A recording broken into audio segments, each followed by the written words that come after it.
up, car shipping rock stars? It's your girl Ashley from ReloGeek.com coming to you guys with another Q&A session. And I have a bunch of questions here. Let's try to get through as many as possible without making this video long. And I'm not even going to count them because chances are I'm going to screw up the numbers. So, how to prepare yourself for calling leads. When I first started out with calling leads, I was so nervous that I would literally call and I'd start shaking. But after like a few minutes on the phone with them, I started to feel better. But every single time I would call and I would get nervous.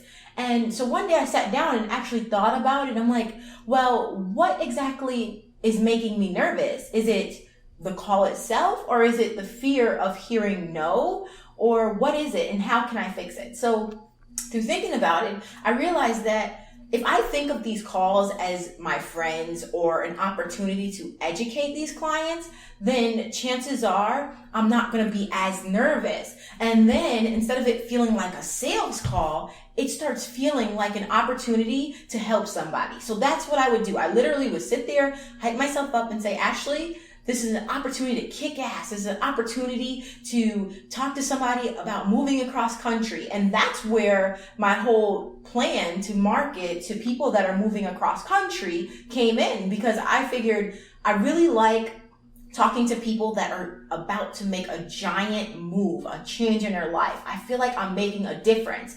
And with auto transfer brokering as a whole, I never had that feeling because let's face it, you're not doing anything major. You're just moving somebody's car or coordinating the move of somebody's car. So the idea of, being able to make a difference, something that I thrive on, something that excites me, that motivates me. I always like helping people, hence why I'm a consultant now. I really like helping people. So anyways, I thought of it that way, as an opportunity to help people. So I would get on these calls and start killing it, because now I'm not in sales mode. I started getting into a different type of mode, which is I'm trying to help you. And then over time, it started to shape things, and eventually I started being able to call people, and I learned a lot about leading conversations. I took a lot of copywriting classes to learn how to write better, and then with those I actually learned how to convert people on the phone. And it was like an aha moment, because I realized then that you need to lead people. That's how you sell. You lead people. So if you're asking, okay, Ashley, that's great and all, well, what do I do? How do I prep for calls, getting on these calls? So my thing is, find what excites you. What is it that got you excited about being a broker? Is it that, you want to be able to work from home? Is it that you have small children and you're tired of doing 9 to 5? Is it that your boss is the worst person in the world and you just really are ready to move on?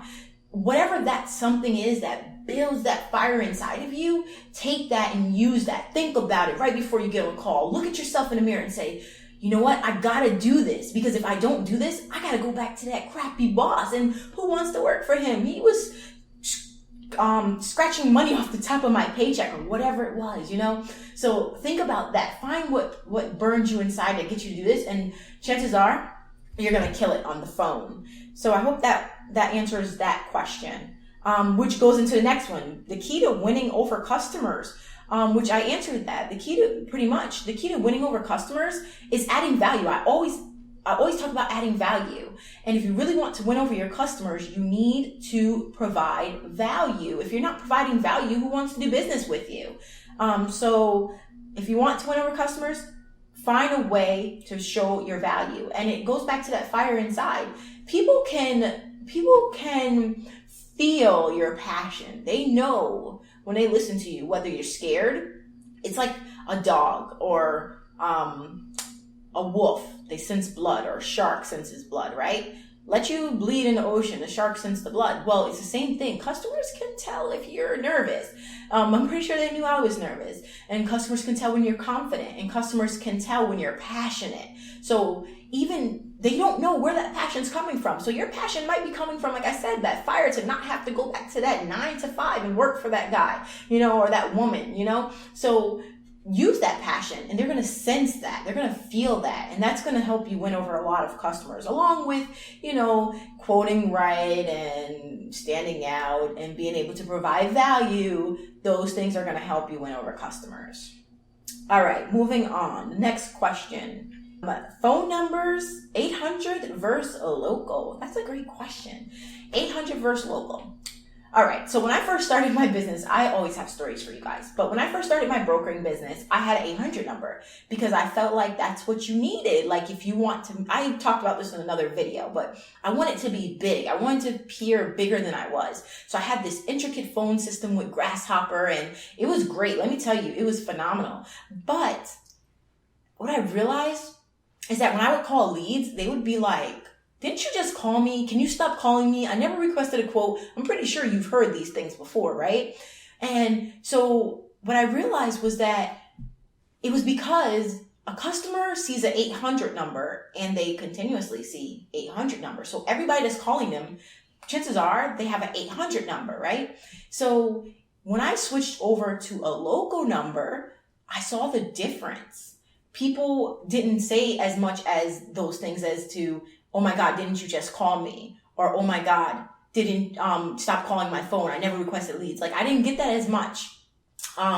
So basically to answer the question without making this long, I say go local. If you can go local, get a local number. Screw looking big, screw feeling like you're this giant corporation. Because if you're not, you're going to get found out. Like people are going to see right through that garbage. So get local numbers. Okay, should you specialize in your auto transport business? Should you specialize in your auto transport business? Yes, you should specialize. Now, there's a big difference between specializing and only doing that. What do I mean by that? Let's say, use the example, somebody shipping a car across country, right? Say you want to just focus on people moving across country. So you set your website up for that. And then you say to yourself, well, I'm not moving nobody's car. If they're calling me trying to move their car from Georgia to Chicago, I'm not doing it. No way, Jose. Well, no. You still want to make as much money as possible. But when I talk about specializing, and if you join us in Relo Academy, I do believe, don't quote me on this, but in the business class package, we offer target market ideas, niches and target market ideas. So that way you can choose your specialty, but you shouldn't just do that. So the idea behind specialty is that you target this group of people. You set your website up, you set your marketing efforts up to target a specific group of people, but chances are you're still going to attract other types of people.